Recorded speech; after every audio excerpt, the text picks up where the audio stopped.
Kwanza awali yote tunamshukuru Mwenyezi Mungu, alhamdulillah.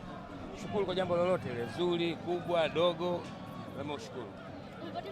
Tumepoteza mchezo sisi wa leo, inauma, inagusa.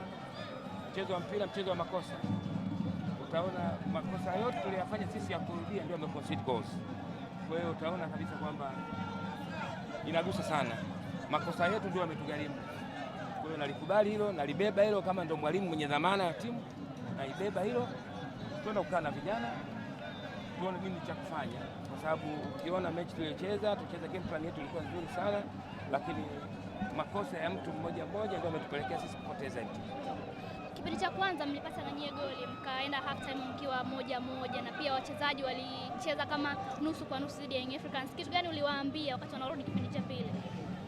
Kitu ambacho niliwaambia, mnapocheza na timu ambao wachezaji wao wengi wana ubora, wana quality, mkifanya makosa ya kurudia atatuadhibu.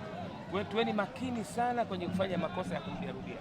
Lakini hata nyinyi wenyewe mtakuwa mashahidi, magoli mawili yaliyofungwa mengine ni mapungufu, siwezi kusema ni makosa, ni mapungufu yaliyojitokeza kwa wachezaji wangu, ikapelekea kufanya makosa ambayo yapelekea sisi kubali kufungwa magoli yale mawili. Lakini yote kwa yote ni sehemu ya mpira, tunaenda kujipanga. Kocha, mechi 15 bila kushinda. Naam. Na pressure ina gani kwako katika nafasi ya maana inashuka sasa kwenda nafasi ya 13 kutoka 12? Ni kweli pressure hiyo inakuwa ni kubwa kwa sababu timu inahitaji matokeo, na kama ipate matokeo, mtu wa kwanza kuulizwa ni mwalimu.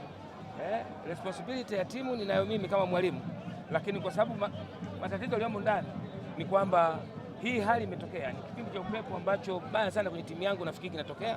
Kikubwa ni kwenda kufanya utulivu tu na vijana wangu na kukaa nao kuona tunafanya nini katika mechi zilizobaki kuhakikisha kwamba tuna survive kwenye ligi. Shukrani coach. Asante sana, mbarikiwe sana. Salamu alaykum. Asante sana.